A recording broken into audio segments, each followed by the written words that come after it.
Salut à tous nos fidèles de 3W Bongana Media. Salut à tous nos très chers abonnés et à la chaîne sur YouTube Bongana Media. Voilà, continuez toujours de vous abonner massivement et gratuitement à la chaîne Bongana Media parce que nous sommes là toujours pour faire un bon travail. Hein, pour tous ces Sabino. Comme je le dis toujours que une chaîne télévisée a toujours 3 missions. Il y a les bino, ils sont là pour informer bino, ils sont là pour nous former bino et puis pour nous divertir bino. Et maintenant là, nous sommes là pour vous informer. Et quelle information? Vous savez très bien que la dépouille de Etienne Tshisekedi qui devait normalement et comme la biso a on a Kinshasa, Namukoloya le 30 mai. J'ai dit le 30 mai à on a 8 h, mais quasi moi Kokos est commis.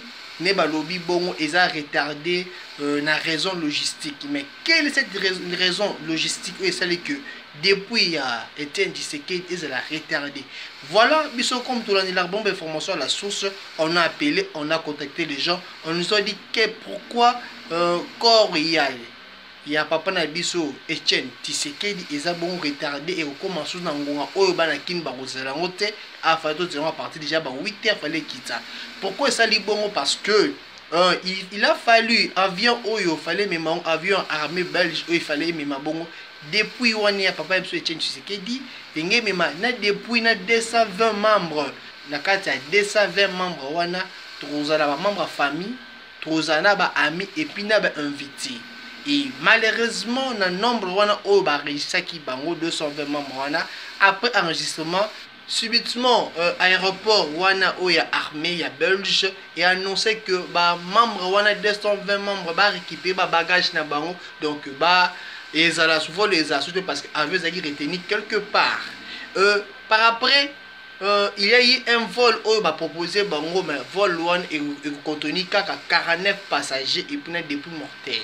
Et côté qui moi milinga na minute milinga et ça bon kuna na Belgique bazo baté nin o ba gros sala mais quand c'est solution mususu après wana o ba 49 membres to 49 familles to invités au ba sangana yuko 49 passagers au ba kota solution monsieur monani bon un Airbus à 330 prévu au ma bon 270 passagers mais wana su ba sengi na ba passager wana bazala kaka na passager moko za bona 50 kg oya koko mema mais kasi biso ba congolais ba bloka bongo to profitaka OK ko zo corps ya papa na biso Etienne Tshisekedi mais kasi profiter o meimba bilamba o meimba biloko musu ba biloko surtout pour ya koteka awa tala mité on mabia ba congolais bazala kanango donc il fallait mutu moko za 50 kg à chacun mais kasi mabia mité mo ba congolais ba retrouver na bato musu bazo mema 150 kg mais kasi il y avait plus moyen bon avion et décoller parce que